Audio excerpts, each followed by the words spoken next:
Hi, welcome back. We're in lecture 10, and the topic of the lecture today is confidence intervals. In the first segment, I introduced the idea of confidence intervals in the context of sample means. In this section, we'll look at confidence intervals around regression coefficients. So again, a confidence interval can be applied to any sample statistic. So this segment is actually very repetitive of the last segment. A lot of the concepts are the same. I'm just going to apply those concepts to a regression coefficient rather than a sample mean. For some reason, in actual reporting of statistics, as I said in the last segment, a lot of researchers are sort of uneasy about reporting confidence intervals, partly because they're so large. But worse than that is they're rarely applied to things like correlation or regression coefficients. For some reason, people understand that there's variability around a mean, but they're less prone to apply that same logic to a correlation or a regression coefficient. But remember, a correlation coefficient or regression coefficient, they too are sample statistics. So they too are just point estimates. And it would be better if we were reporting interval estimates. So again, this all is the same as what I said for a sample mean. We have a regression coefficient. If that's just from one sample, it's a point estimate. What that means is it represents just one point in this possible sampling distribution. So remember, from regression, we can get a t-value, and R gives you that because it gives you a t-value and then a p-value associated with it. And the t-value was just the unstandardized regression coefficient, b, over the standard error. And again, that's just going to fall somewhere in a sampling distribution. So again, it's just going to be some point in a sampling distribution. If it was there, we would say it's not significant, right? Because it's not very extreme. But if it was like way out here or way out here, then the probability of landing there is very low. Under the assumption that the mean is 0, then we would reject the null.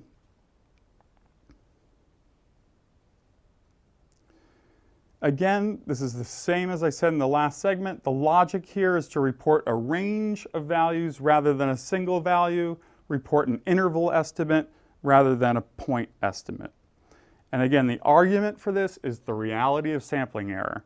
If we know that we have a large population and we're only getting a very small, even if it's representative, if we're getting a small sample, then we have some degree of sampling error, and we have to acknowledge that. And one way to acknowledge that is, rather than report a point estimate, just report the interval estimate that takes into account standard error.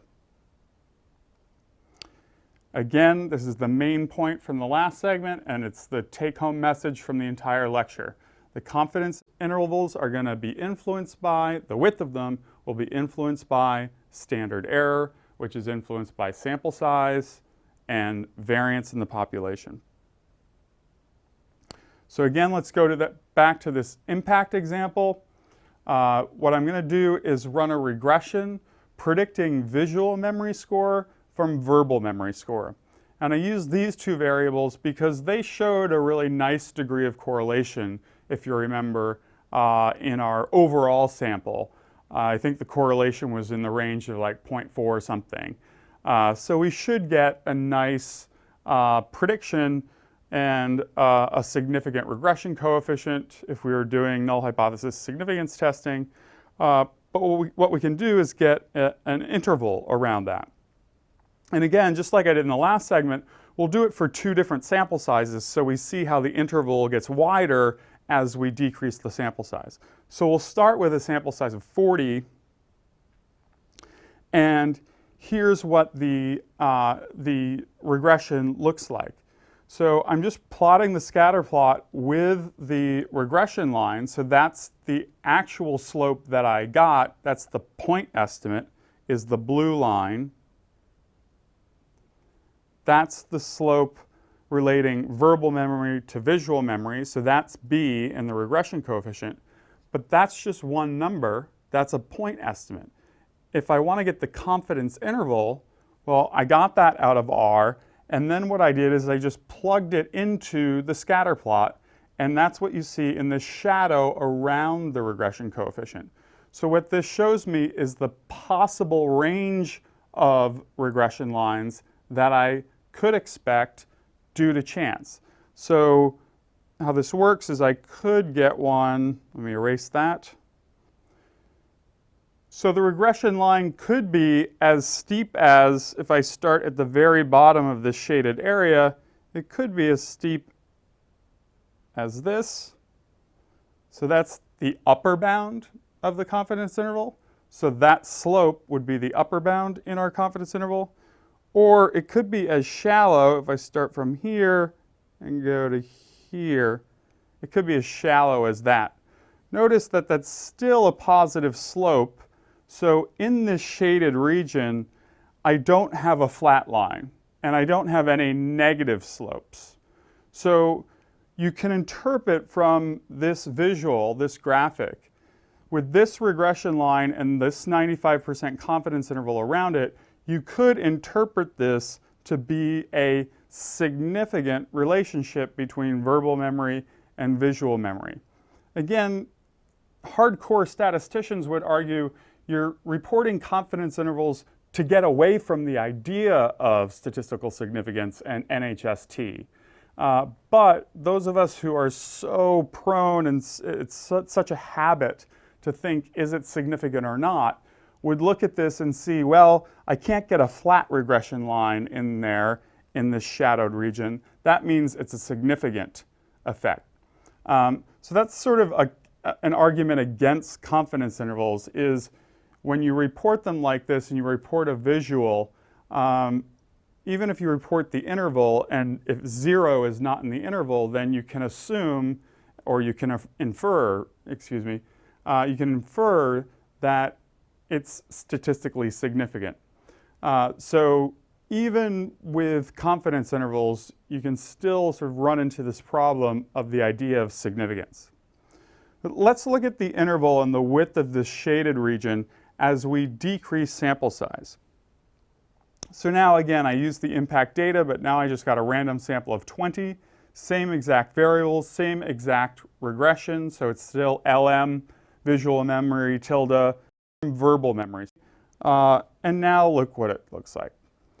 We have a regression line that's similar to the last example because that's my point estimate, but the shaded region around it is much larger because the standard error went up. Why did the standard error go up? Because n went down.